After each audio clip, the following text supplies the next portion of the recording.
Hi, I'm Danette Layne, a life and business strategist, where I help people to create the life that they love, a career that they crave, businesses that buzz, and relationships that rock. On my website and my blog, I provide inspirational messages to inspire and help people to take action to get the life that they want. And I am interviewing some fascinating women that have created a life and a success designed by them that makes their soul sing. And today my guest is Patty Armstrong. Hi. Hi, Patty.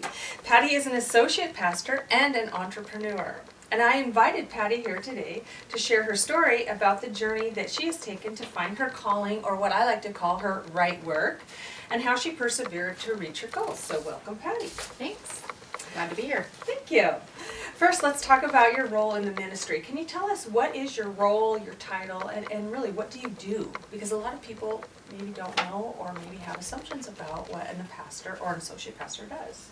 Well, I'm associate pastor at a church in the downtown area locally here. We have a ministry that is designed around making anybody who walks through our door feel welcome and loved and accepted right where they're at. It doesn't matter what you believe, what you wear, what you eat, what you do in life, you're welcome at our place. And so I am there on a weekly basis on Sundays, and we feed people every Sunday. We have a compassion closet full of food and clothing. People are welcome anytime the doors are open to come and get what they need and share with others. And they usually invite people to come along, so we continue to grow. I serve in many capacities. I do weddings. It's one of my favorite things to do. I love giving a young couple a good, healthy start in their marriage. Yeah. Because so many times people focus on the day, the wedding, and they forget that that's just kind of a memory, and what they need to focus on is the relationship ahead, and that it's going to be bumpy, and that's okay, and that's normal, and how to walk through that. One of the other things that I participate in is I am the pastoral support for our Celebrate Recovery ministry. Can you tell us what that is? Celebrate Recovery was founded by Rick Warren and his group, and it is a biblically based 12-step recovery program. And most people think, oh, recovery, it must be about addicts, but it is not only about addicts and alcoholics. It's about helping with any hurt, habit, or hang-up that you have in your life. And I'm a firm believer in that we all got stuff. Sure. We're all on a journey. It's going to be lifelong, and the strong person knows where to find tools to get help. Sure. And I think Celebrate Recovery is a great program, whether you are dealing with codependency or not feeling worthy, or yes, you are an addict and you do need help recovering from that. It is a anonymous and non-judgmental place that you can come and find love and acceptance and encouragement and the tools in your belt that you need to find your dream. I love it. To live the life you were created to live. So I do that. I wear various other hats. I help organize the meetings. I do a quarterly worship service that is different and hands-on and experiential. Instead of, a lot of people associate worship with, well, I'm going to sing a song. There's so much more to it than that, and we do sing songs, but we do other things that are hands-on. So more experience based, so they're experiencing and not just listening. Right, to further our relationship with God. And really just about anything else my lead pastor asks me to do. Duties as assigned? Yeah. Right? And once in a while I get to preach, and I love doing that. I am a teacher at heart, and so I teach at Celebrate Recovery, and I teach on Sunday mornings when my lead pastor needs a break. So that's kind of it in a nutshell. I know a lot of people think that pastors work on Sunday morning and maybe a midweek Bible study, but it is really a 24/7 on-call position, because if somebody's sick or needs help, we're at the end of the line to go to the hospital or come and pray with a family in crisis or whatever. Wow, so that's a lot of different things that an associate pastor or pastor does, and even at church, in terms of having the food closet, or the food, you serve food. I've seen pictures where you're serving food. Every Sunday morning we serve breakfast, and Monday nights we serve dinner. Yeah, wow, what a nice place. And we hope to have some expand dinner. all of that in the future. Oh, good, good. Okay, Patty, so you've held many roles that I know of, and probably many that I don't know. I know we share the bank teller or banking from way, way back. Yeah, way back. And you've also been, I believe, help desk in terms of technical person. You've done direct selling in Mary Kay, which is where I met you. Yeah. Long-term friendship, which I'm so grateful for. I know you've edited a book on autism, kind of another side thing that you've done, and you're working with some essential oils. Can you kind of walk me through the path that helped you find and clarify this role as associate pastors? Because you've done all these things, so kind of walk us through the path of how you found it, maybe the decision and some turning points for you that helped you get on and commit. Well, as far as becoming a pastor, that was a very long journey. And it was just continuing to seek God, read His Word, spend time in prayer, be mentored by different people. Okay. And I realized that God had a call in my life, and that He had given me gifts and talents to share with others. And so I took the classes, I did the time, and was actually ordained this year. Yes. In High five. April. And so now I'm legit. I oftentimes said, even if they didn't ordain me, I would continue to do what I do because that's what God's called me to do, and that's where my passion lies. So you've been doing it well before you were ordained. Yes, Just I have been at because it it's your for gifts. At least 10 years. Sure. Yeah, on the journey. So kind of, I have probably like 300 questions, but a couple short ones. How long did it take to study and become ordained? The study part. For the denomination that I'm in, there is a process called Ministers in Training, and for that there are 24 classes that are taught by other ordained pastors, and so I completed all of those. There were some other requirements, a supervised study class, which involved myself being mentored by another pastor and just learning how and participating in things that pastors do, like visiting someone in the hospital, walking a family through death, baptizing adults, and dedicating or baptizing children or babies. There's just this, doing a wedding, doing a funeral, all the things that we do as pastors. We are the first line of defense usually for anyone who's dealing with mental illness or a crisis in their life. Most people, the majority of people, will call a pastor first. And so you learn the classes cover all those kind of things, as well as theology, etc. And so I was granted a pastor's license through my local church, and after a few years of service doing that and completing enough classes, then I was granted a license through my district, which is just a regional area, and that gave me the ability to do weddings, and so it was about 7 years ago that I started weddings, and then I continued my classes and got my years of service in. For me, it took a little bit longer because I serve as a part-time role, and I'm not a full-time. In fact, I'm not even a paid pastor. Okay. I do it. We're a very low-income church, and I don't know that I'll ever get paid for it, but I really don't care because it's what I do, it's what I love. So that was the process to become a pastor. You mentioned some of these different things that I did over my life, and it did start with being a teller, and that's where I first learned about customer service. And many of the things that I did thereafter kind of grew that skill and made me very aware of how I treat people. Sure. And that if I'm doing a job, I feel like it's my duty to make their experience the best. In fact, as a teller, when all the other tellers would groan and walk away because a certain customer walked in, I made it my challenge to, how am I going to put a smile on this person's face? How am I going to be able to turn this person's attitude around and make them a customer that the other tellers will want to work with? To work with or serve. And I was usually able to make that happen. And the technical stuff, it was just kind of all a bump on the journey, which led me to a job in technical editing that I did for like 8 years, which seems like it would so not be in my wheelhouse, but I enjoyed it, and now I've been able to use that skill to bless a friend who wrote an amazing book about using essential oils to support her children in coming through and supporting their body to help their brains work over and above the autism. And now her daughter is in regular classroom and level and beyond, and which brings us to the essential oils. Sure. And I've been on kind of a path of learning about health and nutrition for well over 30 years. Mm-hmm. And I call her Dr. Patty. Yes, a lot of my friends call me Dr. Patty because they call me up and they say, hey, I've got a sniffle, what should I do? Or I've got an ache here.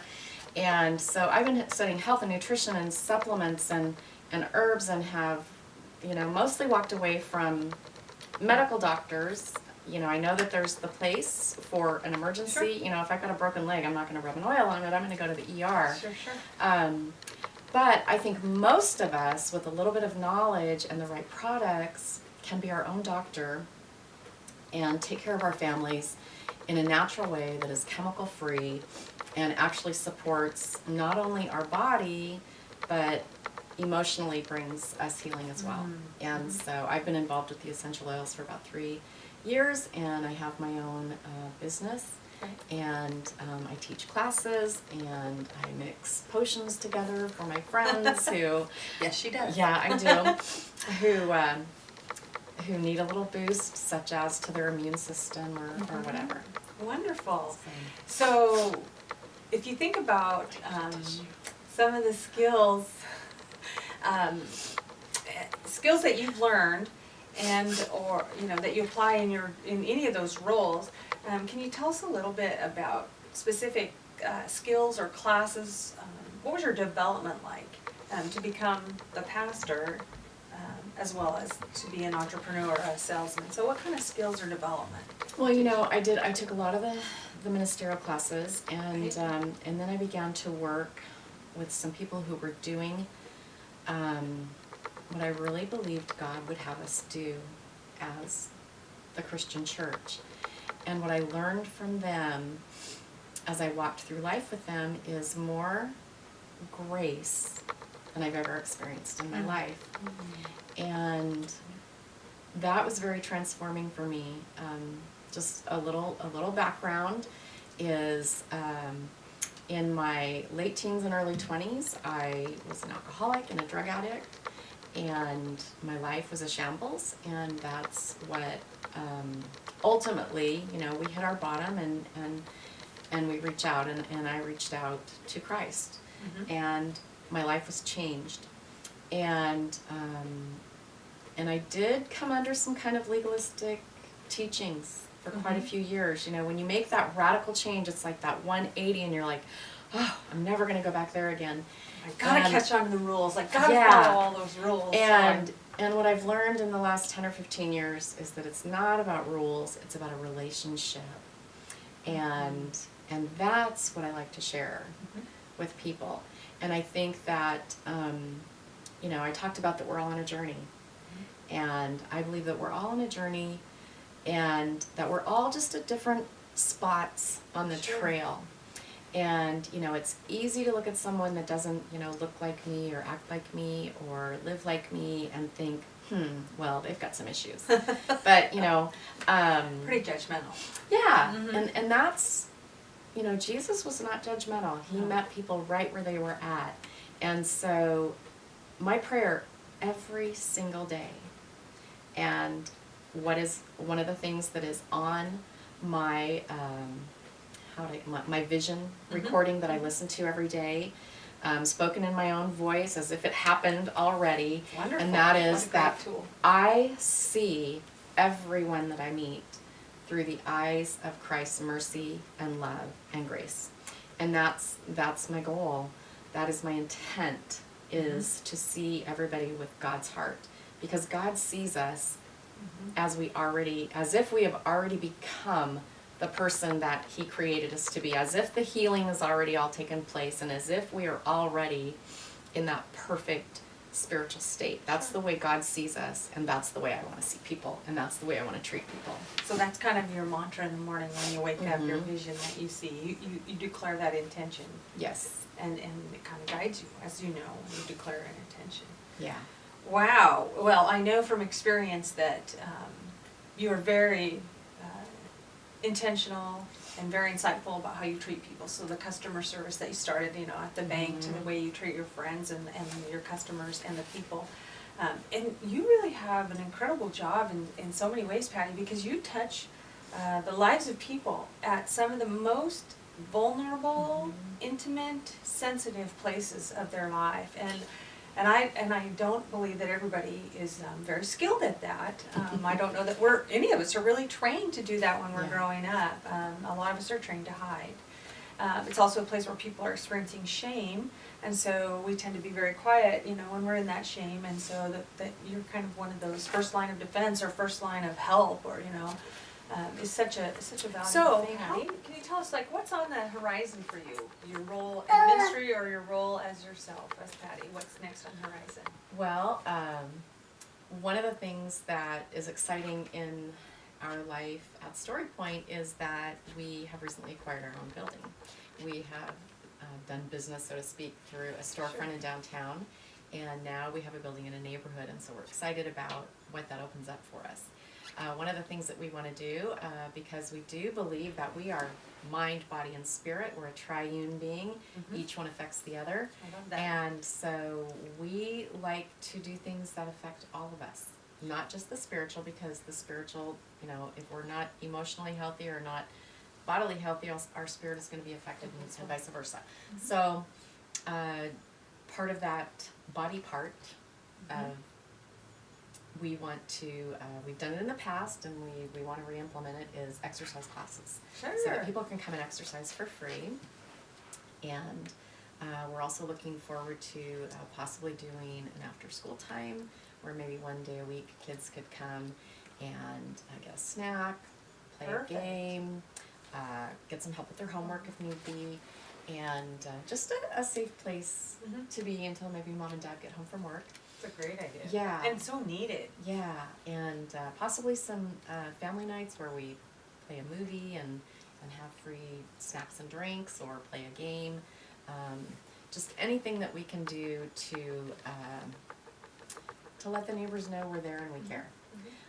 For me, in my personal life, my business, like I said before, I'm unpaid staff, and so I do try to do a few things to raise Earn a some little cash. money. Sure. Yeah. And so one of the things that I hope to do this year is to expand my business. With the essential oils? With the essential oils. Right. And so if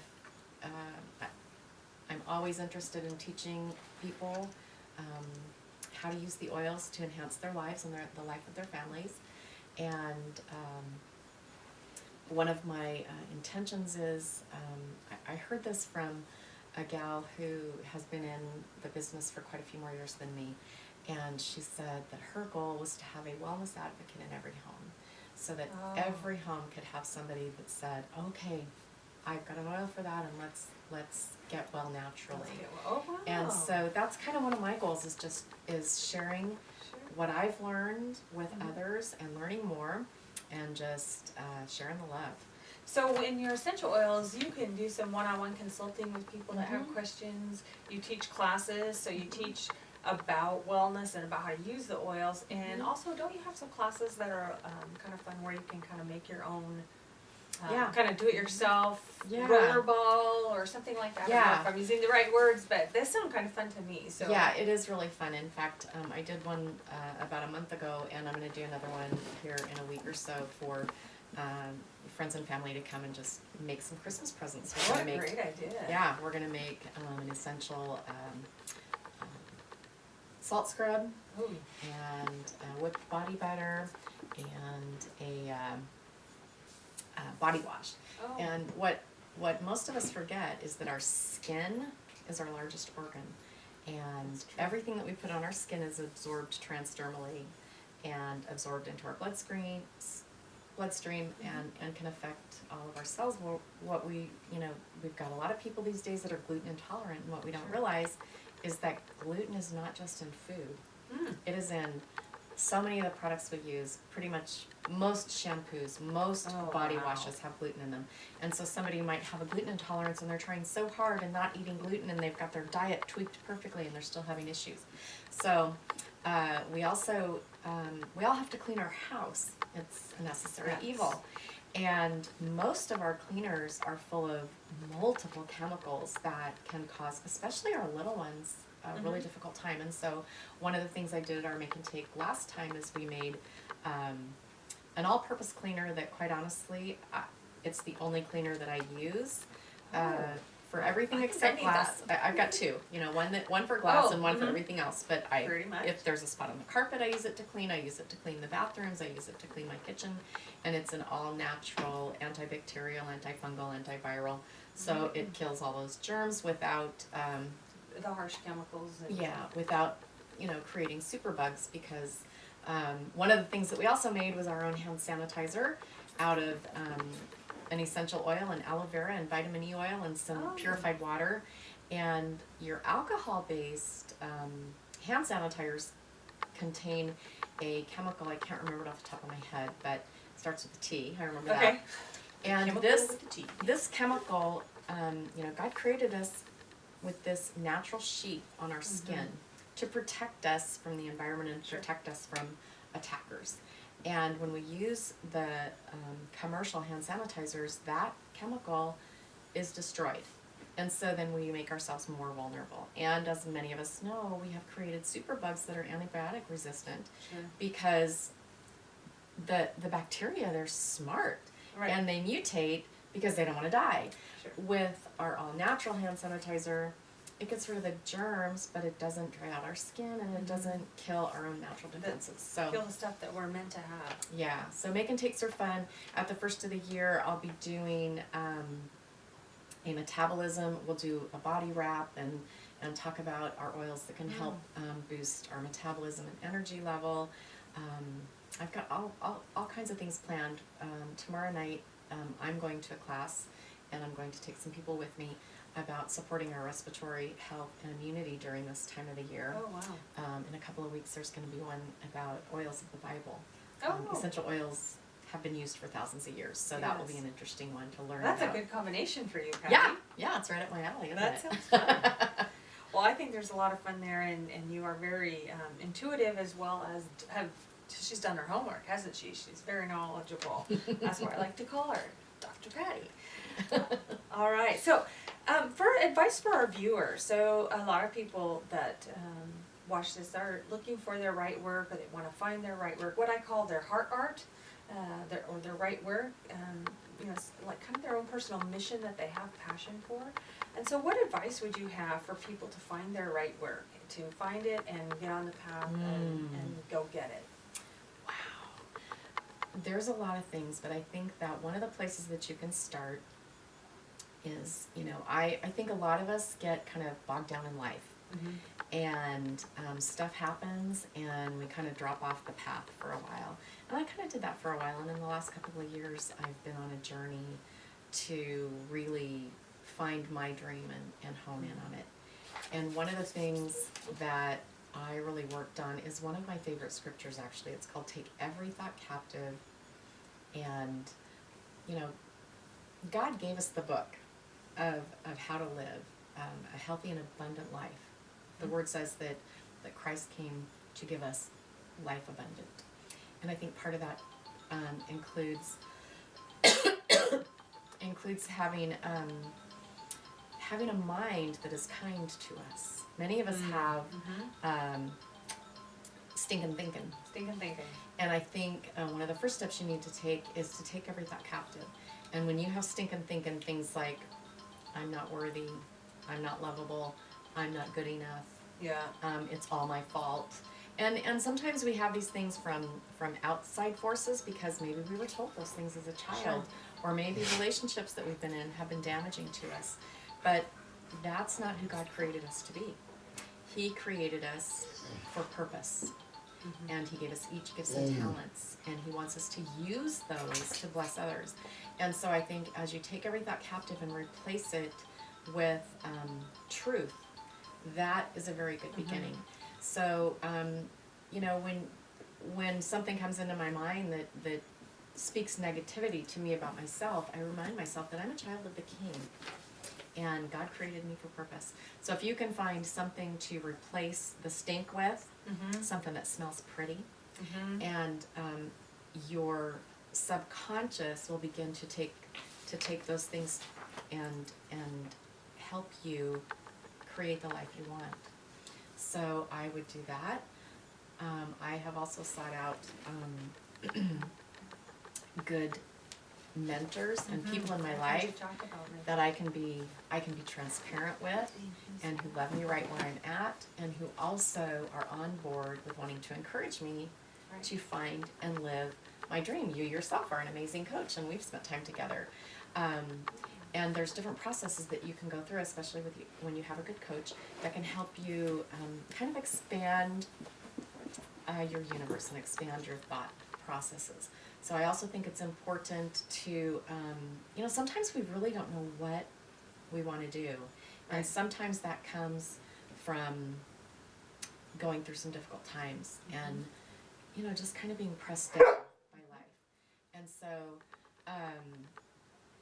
if we can, come outside of that, hi Dane. Hi Dane. And begin to expand our thinking and really look at who we are and what jazzes us. What are the things in life that when you do it, you're just cranking on all, systems. When are you in your flow? Yeah.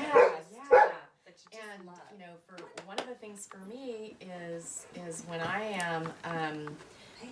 am with somebody and we're dealing with mind, body, or spirit, and I'm able to, share with them insights or things that I've learned and walk alongside them and learn together, man, I am on. And I love that. And so what I've been able to do is hone down and say, I am a holistic coach. I hit mind, body, spirit in everything that I do. And I'm passionate about that. So if you can, clear away the crud and get in a quiet space and listen to your heart. And I had a friend challenge me, and she said, I just want you to get still, and I want you to imagine your younger self coming to you and speaking to your heart. And the first time I tried that, you know what my younger self said? She said, we don't know each other well enough yet. Oh. And it really made me think about that I needed to get real with myself. I'm really good at being transparent and getting real with others. It was time for me to get real with myself. Yeah. Really get rid of the clutter. Really get rid of the stuff. And start, not just, I walked my parents through a lot of difficult things, and in fact I lost my daddy this year, one of my best friends in life. And it was a rough, hard road. And it's still hard. Still a rough road. But, I kind of became like a lot of caregivers and decided, I have to be strong because I'm the one that has to get this done. I'm the one that has to get them to their doctor's appointments. And my dad was very ill. I'm the one that has to make sure their meds get to them. I'm the one that has to get their groceries. I'm the one that has to deal with the assisted living place that is billing us incorrectly. There was, I'm the one that has to deal with the insurance. All this stuff. And I kind of, when you're in that mode of just surviving and getting through today because we don't know what tomorrow holds, we kind of, strong. I'm just gonna dig in. I kind of got disconnected from me and what my passion was. And so I've had to go through the process of learning again, what does Patty love? What does Patty want to do in life, and how do I want to bless others? And getting connected with the real you. Okay. So some of the things that you mentioned, just kind of to summarize, were to, pay attention to when you get lost in what you just love, that you're just fired, you're in that flow. Pay attention to that. And also to find a mentor that can, a mentor or a coach who can kind of help walk you through, lead you through, someone you can bounce ideas off of, someone who can help expand your universe. And then also to really stop that stinking thinking, you know. That doesn't serve you and it doesn't help you when you're trying to find your path.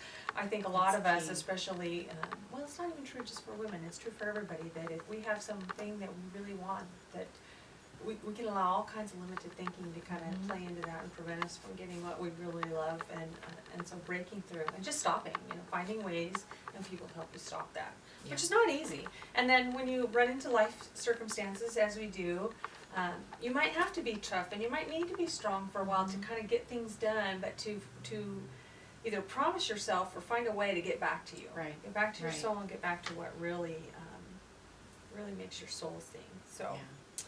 Yeah. So what would you say is either the, well, let me ask you one more question and then kind of a closing one. When you're not doing your ministry work or your essential oils, you know, what else do you do? Just a I couple hang of with my things. grandkids. Grandkids. I knew that was coming. I was hoping. That was what I really wanted to ask the question. I have a 5.5-year-old and 20-month-old granddaughters who are the joy of my life. And it's one of my husband and I's most joyful thing that we do. And that is just spending time with them. I mean, they make us laugh. They fill us with love. They do. You They're know, adorable. Whether it's a grandchild or a child, if you can get around a little person, they give so much unconditional They do. love. It is so true. No judgment. You know, just when I walk in the door and one of those grandbabies comes running with arms up, Grandma, Grandma. Oh yeah. Oh my There's goodness, nothing my like heart that. sings. And my husband works out of town and has off and on for years, but very much so in this economy the last 3 years.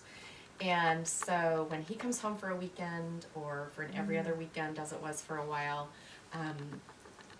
we really honor that time. Yep. And you know, it may not be anything else but sitting down and watching a favorite show together, or he is a big time WSU fan, so Go Cougs. Go. Okay, and this is Danette Layne, and we're back with Patty Armstrong to talk a little bit more about her path and career to her own version of success. And so, Patty, I have a few quick questions that I'd like to ask everybody, just for fun and for so that people can kind of get to know you. What was your very first job? My very first job was babysitting. Oh, sure. But other than that, I worked at a locally owned taco place, and it was kind of off the grid kind of thing because I wasn't really old enough to work there, and Sure. so I got paid less than my age. Off the grid, off the chart. And I got all the free tacos with salsa that I Ooh. could eat, which is salsa's still one of my favorite flavors in life. So yeah. Okay, so she's on the taco truck. The taco, it wasn't a truck, it was It was called Raphael's. Raphael's, the taco restaurant. More salsa than you can handle. Okay, and what did you want to be when you grew up? When you were a little girl, what did you want to be when you grew up? Well, my big, huge dream was to be a singer-actress. Oh. Yeah, I kind of wanted to be Barbra Streisand. Okay, wow. So, we've got the drama. But you do sing. I do sing, yeah. Yeah. And I can be quite dramatic. Okay, there's that. But kind of the track that I played teacher a lot, and throughout my life I kept wanting to be a teacher. Okay. Or a secretary in a short skirt, but it kept going back to teacher more often. So Yeah. the short skirt was fun, but the Because teacher was... they always, on the TV secretaries, they always had the coolest clothes. They had the cool clothes. That's right. And Patty likes clothes. Yeah. Oh, that's wonderful. And I'm I a love teacher it. today, And so... so the teacher part has still carried Yeah. through. Awesome. Okay, now what is your definition of success? How would you know that you're successful? I would say that it would have to encompass peace. Being at peace with what I'm doing. Okay. Believing that I'm following the path that God has laid out for me. And, I mean, it does involve money, but it doesn't, because the most important part to me is that I'm following the path that God would lay out, and I'm trusting Him that He'll provide. Sure. But, I mean, best case scenario, it does involve that I'm comfortably taken care of financially. Right. Yes, that you have food and clothing Yeah. and shelter. Yeah. Okay, and last kind of quick question. What would people be surprised to know that you've done for a job? And, you know, keep it legit. Oh, We are on the okay. internet. Yeah. Let's see. I've done a lot of different things. Something kind of weird and out there that people be like, really? Who does that? Or Wow. you do that? Front desk clerk, teller, Burger King order taker. Can I take your order? Yeah. I guess probably the thing that people would be most surprised at is that I worked in a technical area. I was a computer operator, and then I worked in tech support for about 10 or 15 years. And it doesn't seem to be up my wheelhouse. Sure. But I did a good job. You did. I think partly because especially the tech support was customer service based, and we talked about that before, Right. that's kind of my deal, is serving people. Mm-hmm. So yeah, I haven't really done anything that weird. Okay, good. Just see, we kept it X-rated or R-rated. So that kind of reminds me that, in terms of our purpose, if it's helping people, we aren't limited to an industry or a role. Yeah. So you've kind of had a teacher, which you did on the tech desk role, Mm-hmm. and you do in your definitely in your other areas of essential oils and with the associate pastor. But you had that teacher, and I'm caring about people. So there's kind of some seeds that help you find what you're passionate about. If you look at all the things that you've done, there's some seeds and patterns in there. Yeah, and I think, my dream to be an actress, it's just part of my creativity that God gave me, and I don't have fear. I get up, I could speak, one-on-one, or I could speak to a big crowd of people, and I just... Yes, that's the way you express it, and that's Yeah. wonderful, because that's like one of the main fears in the world is public speaking, right? and- So, okay, so now, we're kind of closing up the interview, but I have two more questions. And one is, what advice would you give to the readers or listeners in terms of taking either the first step or the next step into finding, your right work, what I call your right work, something that you're really passionate and that you want to do, that you've been called to do, however you see that. Right. What advice would you have? I think one of the first most important steps is to listen to your heart and know that God places dreams in our hearts as children, as we're growing up, for a purpose, so that He can use our gifts and our talents, and that they can bring us fulfillment, and we can help others. And so listen to your heart. I think it's important to turn off the bad tapes in your head, learn how to take each thought captive and replace it with truth. I think it's important when those negative voices come into your head that we recognize them, because they are coming from within us sometimes, and we need to recognize it. And sometimes I'll ask myself, is that truth? Like if I'm having an issue with somebody, and I'll think, okay, is that truth? What they said, is that truth? Or is it not truth? And I'll examine it and decide, did I have a part? Did I not have a part? Is it their part? So, because sometimes those messages can help us turn things around, but a lot of times they're not truth. And so we need to examine that, and then replace it with real truth. Love it. I love it. If the message is telling you that you're not good enough, you're unlovable, blah blah blah, that you can't do this, then you need to replace that with real truth. Well, that's awesome. You are. And I am just starting a practice that I was challenged last week, and that is looking in the mirror every single morning and saying, I forgive you. I really, really forgive you. That's awesome. And because I think forgiveness is huge, gratitude is huge, and sometimes the main person that we have to forgive is ourselves. And that's kind of one of the hardest, and we kind of leave it on the back shelf, but we need to bring it forward and examine, what do we need to forgive ourselves for, and quit beating ourselves up for whatever happened 10, 20, whatever, how many years ago. Oh, very good. Oh, that speaks to my heart for sure. All right, so to listen to your heart and then take those thoughts captive and kind of do a little bit of, not analysis, but assessment to see, is there truth, is there something I've added? How do you listen to your heart? Can you tell us a way that you listen to your heart to see, because I think a lot of people hear that, listen to your heart. Well, what does it mean for you? Yeah. I have a friend who is a body talk technician, and she taught me this little exercise. And it's basically just get still and quiet in a comfortable place, and ask your child self to come and meet with you. Oh, wow. Yeah. And ask that child self, what do you need from me? Oh, powerful. And in all honesty, the first time I did it, she looked at me and she said, "Can't tell you. We don't know each other well enough." Oh, yeah. Oh. And I realized I had some work to do. And so I started really working on taking the thoughts captive and thinking about, the dreams of the past and what have I done to honor those, and to get a little more in touch with myself. And the next time I tried that a few months later, she was able to talk to me and kind of show me the path of, it kind of reconnected me with some old dreams. Oh, wow. Because the stress of life, I think I shared earlier that I lost my dad this year, and it was a couple of years of just in the hospital, out of the hospital. Is he going to make it? Is he not going to make it? And that stress.